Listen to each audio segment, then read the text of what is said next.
ان قرآن الفجر کان مشہودا، فجر میں جو قرآن پڑھا جاتا ہے یہ حاضری کا وقت ہے۔ یہ حاضری کیا ہے؟ یہ حاضری کا اشارہ یہ ہے کہ فجر کی نماز میں دن کے فرشتے آتے ہیں، عصر کی نماز میں رات کے فرشتے آتے ہیں۔ اللہ تعالیٰ نے فرشتوں کی ڈیوٹی کا سسٹم بنایا، حالانکہ یہ سسٹم بنانے کی ضرورت نہیں تھی۔ کیوں؟ فرشتے بھوکے نہیں ہوتے، فرشتے تھکتے نہیں ہیں، فرشتے بیمار نہیں ہوتے۔ اگر ان کی ڈیوٹی لگا دی جاتی، فلانے صاحب کی نگرانی فلانے فرشتے کریں گے، صبح بھی کریں گے اور شام بھی کریں گے، پیدائش سے موت تک کریں گے، یہ اللہ تعالیٰ کے لیے بہت آسان تھا۔ لیکن اللہ نے فرشتوں کا سسٹم بنایا۔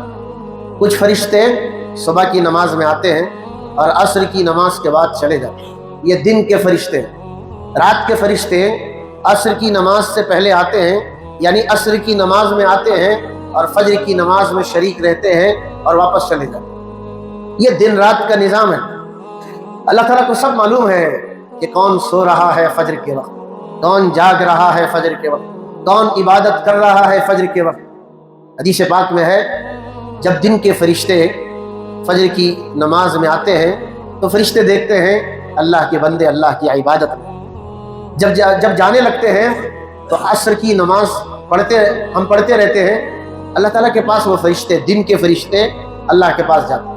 اللہ تعالیٰ تو سب جانتا ہے، جاننے کے باوجود ان فرشتوں سے پوچھتا ہے تم نے میرے بندوں کو کیسے پائے؟ فرشتوں کا جواب بھی بڑا پیارا ہے۔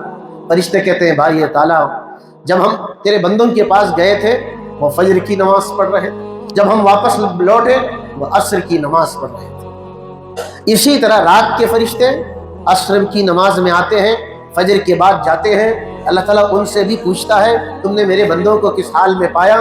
فرشتے جو دیکھتے ہیں وہ بتاتے ہیں۔ کتنا خوش نصیب بندہ وہ ہے جس کے فرشتے اللہ کے پاس سالہ سال سے یہی بتا رہے ہیں ہم تیرے بندے کے پاس جب جاتے ہیں تو نماز پڑھتے ہوئے دیکھتے ہیں، جب آتے ہیں تب نماز پڑھتے ہوئے دیکھتے ہیں۔ یہ کیفیت مجھے اور آپ کو حاصل ہے یا نہیں ہے؟ اسی لیے حضور نصیحت کرتے تھے فجر کے وقت سونا، غفلت میں رہنا یہ اچھی چیز نہیں ہے۔ فجر کے وقت تو آدمی جاگنا چاہیے، اور جو قوم جتنی جلدی جاگتی ہے اور جس کی صبح جتنی جلدی ہوتی ہے اس کی فتح اور کامیابی بھی بہت جلدی ہوتی ہے، اور جو قوم جتنی دیر تک سوئی رہتی ہے اور غفلت میں رہتی ہے اس کی کامیابی اتنی دیر سے ہوتی ہے۔